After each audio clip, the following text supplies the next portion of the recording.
Hello, you wonderful people, and welcome to another episode of Not Too Comic Book. This being a show where I talk about TV shows that are adaptations of comic books. For today's episode, I'm going to talk about Connect Episode 3. A lot of really interesting things went down in this episode, so let's break it down. Well, first and foremost, that whole situation on the rooftop did not go where I thought it was. I was like, oh man, it's so simple. He's going to make it seem like home dude who fell off the roof. It's like, oh my god, he killed Sunny, and it's like, bam, I thought that's how it was going to go. And then the moment Dong-soo ran into the building, I was like, please don't do that. You're going to get to the roof first, and they're going to find you with the body. But then luckily, Ji-young went to the roof first and found the body. Problem is, he's already in the building, and there's all, because I figured as much. I was like, there's already a stalking thing against you, and you are in the building, so that's going to be suspicious as hell.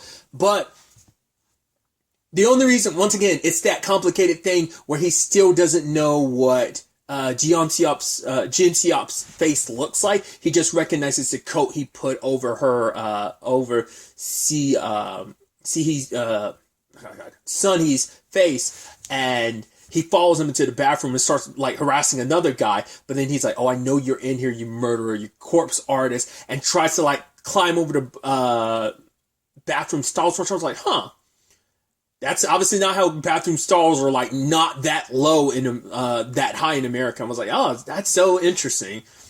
I mean, I guess that's something that could, I mean, I don't know what other countries' bathrooms look like, but, like, yeah, obviously, like, America has, like, low enough stalls, like, you can see over them. But either way, but he couldn't even get to him, couldn't get a good vantage point. He's trying to squeeze his head through, gets stabbed in the hand. The cops come busting in because they're thinking like, oh, you're like, what's up with you? You're acting crazy. You're harassing people. He tries grabbing for Jin Seop's foot, but Jin Seop sees his hand recovered and he takes it with stride. I guess it's that serial killer-esque element to him where it's like he doesn't get nervous. He just goes, huh, that's interesting. He looks so, like, he takes it in such stride, like, just such a laissez-faire attitude. He had his, like, well, I guess he's like, right, he doesn't want to have any, like, sudden reaction, because if he does, they're going to be like, oh, why is he after you? What's this all about? No one knows he's in there except for, Dong-soo, and as he's being dragged away, it's like, yeah, that guy's in there. Ji-young sees him and says, like, right, it was you, wasn't it?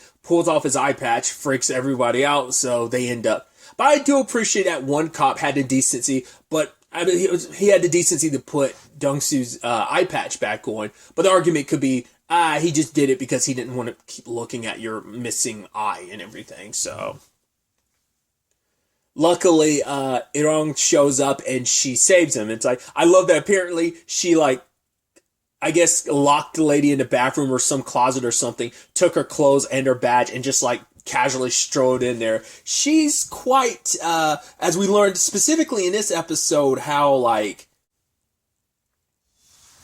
quick she is to kind of resolve situations and kind of find her way through things. Because they were saying like, yeah, it was like she managed to get inside a building like a couple minutes after Dong-soo, so she immediately made that happen. So, and the casualness which she went over, tased the cops like it was nothing. Like, you know, you were going to be on security cameras, but I guess like she's kind of nobody and they have nothing to kind of compare it to, so they don't have to worry about it. It's not like, oh, you have no name. Just like Dong-soo, they can't track Dong-soo down because like they don't have a name to associate with him. I mean, granted, they have the distinct picture of like, hey, he's got an eye patch, so it makes him stick out of a crowd. But her, she's just an average person, so it's like, yeah, she's able to just slip in, like, steal someone's ID, tase some cops, and bounce.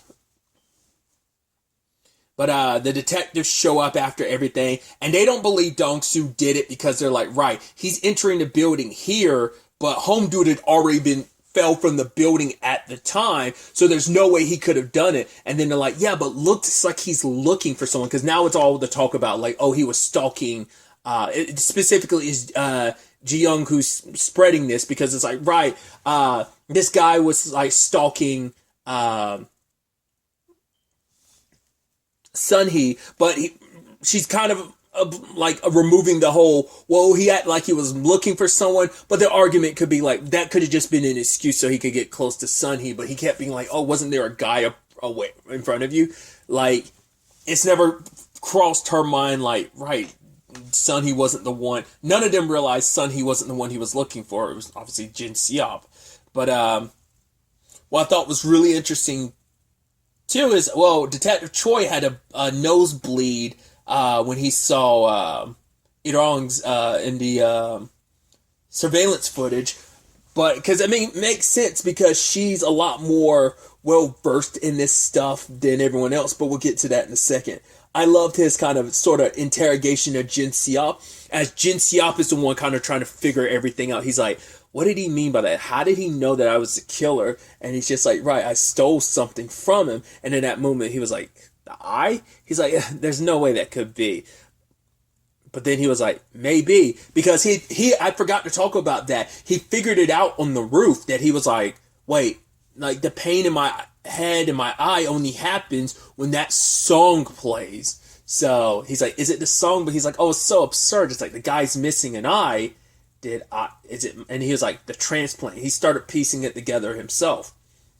But then he gets interrogated by Detective Choi and the others. And they made a point of showing, like, right, when Detective Choi stopping before the white line and Jin Seop paying such an attention to him, like, why is that an issue? And then later on, Ji-young comes over being like, oh, you guys need to stop. Like, why are you wasting time interrogating him when you should be going after the actual culprit? And in that moment, Jin Seop ends up kind of saying, like, no, it's okay, they're doing their job. And he makes sure to grab her and turn her around and push her on the other side of it. So you're like, what the hell is that about? You're up and close and personal with people, but, like, I guess for him, it's like this is his safe space to some extent. Or maybe it's like a proximity thing. Like, maybe the only people he keeps close to him are, I was about to say, like, you had sex with Sunhee, so it's not like you knew that you were going to kill her. That wasn't, like, that was kind of a spur of the moment thing. It's not like you were planned out. It was planned out like every other one of your murders. So that's why I'm wondering, like, what that's about. Like I said, maybe work is like a super safe space of this is my territory, don't enter it. It seems like it's all about control for him. So, and I think that's even more so meaningful considering, like, he kind of has no control in other aspects, as we learn. You know, later on, I'll jump to it a little bit, but we find out that he's sick and he's dying. So it's like, right, he got a I wonder, did he get other transplants, or was it just the eye that he got? I mean, obviously we know that's the only thing he got from Dongsu, but I'm curious, was there any other organs he got from other people, considering he's dying? So I was like, that's interesting. Not only is he killing people, now he's also that, but now you're like, wait, it's him killing people associated with this. Once again, is it supposed to be some ritualistic thing? Because I forgot to talk about it.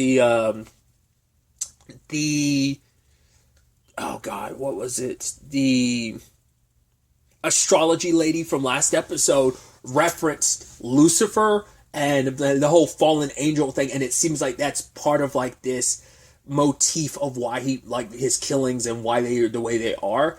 I'm wondering, is he planning, like, is he, like, kind of almost like I say, ritualistically killing people because he thinks it'll, like, rise him to a heavenly status from this world or something like that? Or, like, it will cure him, especially because the drawing later on, I think it's of himself, and, or not, unless that's supposed to be, no, because he already drew one of,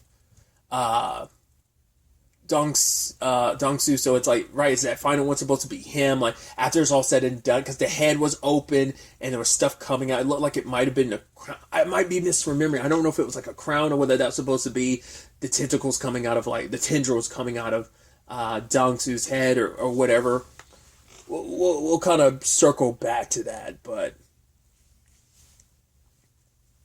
Dongsu and Irong end up talking, and we find out, right, she has a connection to, well, the Connect, because she met a boy years ago who saved her from a truck that ran him over, but he popped back to life like nothing happened, and the little boy disappeared, and she told people what happened, but no one believed her. There was kind of no evidence of it, but she says that she's a novelist or to be like, oh, I want to be, but I'm kind of like, maybe I'll write this one story about, I guess, the Connects. So she's been deep diving on it the moment she heard rumors about it. It's like, she kind of put it out of her mind, like, oh, I know this is what happened, but no one believes me, until she started hearing the rumors about undying bodies. And it's like, yep, she looked into it.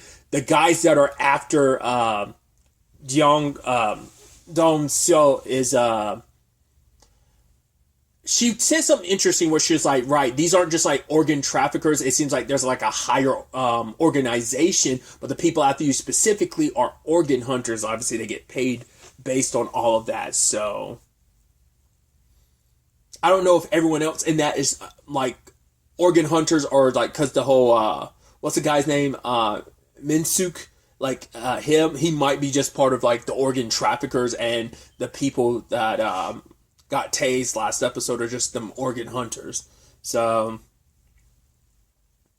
that's what this is all about for her. But she interviewed them and ended up planting a bug, a tapping device in their place. And it's like, right. And he's like, you're supposed to just be a novelist? She's like, yeah, I am. You know, I know it's not legal, but I mean, they're criminals, so who cares, right?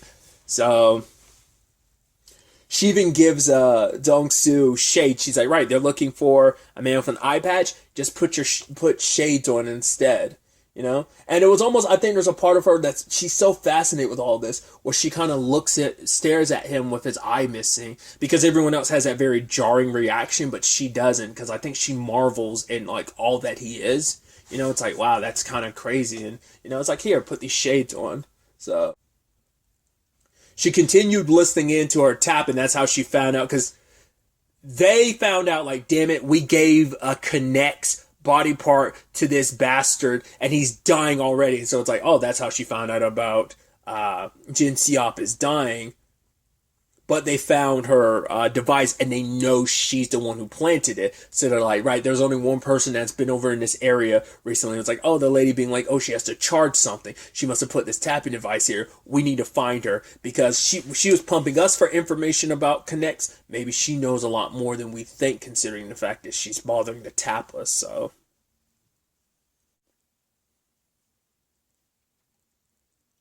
once again, like she's so calm under pressure despite everything. It's like, oh man, like she left after like her tapping device was destroyed, and I love that she's standing over the glasses, almost I think trying to think like, should I keep these or should I not? Whatever, and tosses them. But I'm like, are those not even your glasses then? Those must have been like someone else's glasses that you wore just from the disguise, or you're just kind of like, well, they might, because I think specifically she wore them when she visited them, so she's like, damn, I've been found out, so I probably want to make things easier on myself and just throw the glasses away, because that's what she showed up as when she was like, oh, I'm the novelist. Like, she showed up in glasses, so maybe that was what that was more so about. Kind of like she was trying to get Dong-soo to lose the eye patch, or, you know, wear the shades. Maybe it's kind of supposed to be similar in that regard. I also forgot to talk about it last episode, about the whole thing about Z trying to track down Dong-soo about getting the rights to the song so he can cover it. But Dong-soo says, like, no, it's free for anyone to use, so don't worry about it. He doesn't want any compensation. And so now Z ended up doing an arrangement on the song. It ended up performing it, and you know, and Dong-soo hears it on the radio, and there's a little bit of like, I think, pride, but maybe also sadness, because he's like, man, this song is so beautiful when an actual artist has it. So I think there's a bit of pride, being like, oh my god, this song sounds amazing. A professional was able to take it to so many other levels. But I think there's also the downside of a professional was able to take it to so many other levels. Like, I don't know whether it's just, you know, his non-confidence in himself when it comes to the song, or was it simply after everything happened with his eye, he just gave up? Because we saw him like pick up the guitar, I won't say in the first episode, but he kind of just didn't really do anything with it. I think maybe his depth perception is kind of off since then, or I mean, understand people, the trauma of like them slicing you up like that, and they're going to sell your organs until you like came back to life, and plus you still lost your eye at the end of it all, so. And speaking of the song, because he is piecing it together, Jin Seop tried to go to Z to try and say like, hey, could you tell me who the original person is? But it's like, no, haven't been able to contact him. He doesn't want us to DM him. And anytime we pay him, it turns into like a donation thing. It isn't like actually, he doesn't accept the money. I think it rather becomes like, gets transferred over to be like a donation to something else. So it's like, cool, that didn't work out for Jin Seop. But he did later on take advantage of the situation, and while he's drawing, he draws a picture of Dong-soo, and he ends up being like, hey, this time I'm coming for you. It's like, he's at a major disadvantage. You still don't know what this guy looks like. He doesn't know your name, but he still knows what you look like. So it's like he has the unfair advantage, because even every opportunity Dong-soo had to see his face, it just didn't work out. It is that trippy moment near the end of the episode where it's like, oh, you're listening to the song and it triggers, and then I'm like, the fact is it's happening now. It's like he must be nearby, and he's literally in his van watching nearby and seeing Dong-soo like turn around and see he's staring at that guy, but he's also viewing from Jin Seop's eye staring back at him, and just how the screen represents that is just so trippy and wild. They did let one of the organ, Detective Choi and them let one of the organ collectors go, but that was just so for the purposes of following him to see where it will kind of lead. Because Irong is doing the same thing to some extent. She followed the guy, what was his name, Woojin? She followed him because it's like, right, they're trying to track down Jin Seop, because it's like, hey, we need to find that guy. He's going to drop dead soon enough so we can pop that eye out of his skull, you know?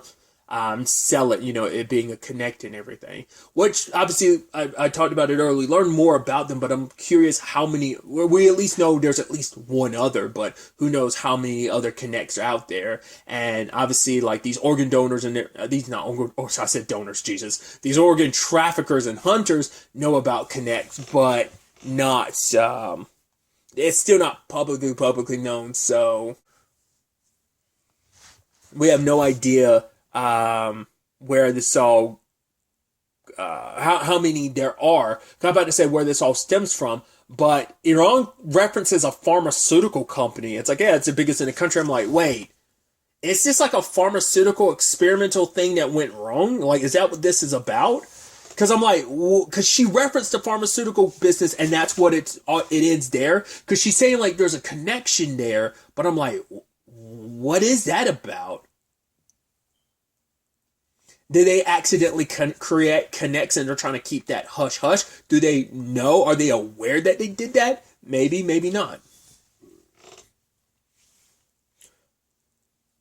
Just because the rumors are spreading doesn't necessarily mean they put two and two together to be like, hey, we created something, we don't know what it necessarily does, and all of a sudden there's all these people out here, well, not all these people, but hearing rumors about people whose bodies fix themselves when they should die. So... like I said, not unless they are aware. Maybe that's why there's not a lot of connects. Maybe that's why Irong hasn't found that boy, because the boy she met all those years ago, the connect she met all those years ago, might have gotten snatched up very, like, government style. Which is also why, like, kind of circles back to a point Irong brought to Dong-soo's point, perspective of... He was like, right, let the guy, oh, can the guy actually kill me? So even if he finds me, he can't do anything. He can't actually kill me. Which I'm still like, well, we've seen that your body has is very limited in like a range that it can, yeah, obviously your eye's not popping out on its own and returning to the rest of your body. So you could get sliced and diced and then like literally scattered to every corner of South Korea. So, but she reminds him, it's like, yeah, but he can publicly put your name out there and have a video of you doing what you do as a connect and basically ruin you that way, because people eventually, now knowing what you are publicly, they would come after you and experiment on you. Very like government snatch job type of situation. So like I said, that could be what's going on with this pharmaceutical company and the kid that Irong met all those years ago. It feels like it probably runs a little deeper than that, because part of me wonders, like, are we going to find... I was about to say for a second, do you think it could be a sibling situation? Like, there's still so much about her we don't know. She's kind of a weird... Ultimately, Dong-soo ends up getting captured by the police, and Detective Troy has a whole bunch of questions for him, so that's definitely going to be interesting to see where all of that ends up taking us going forward into the next episode. But really, that's all I'm going to talk about. Till the next time we meet, be happy, be safe, live life to the fullest, and enjoy it. Good day, and goodbye.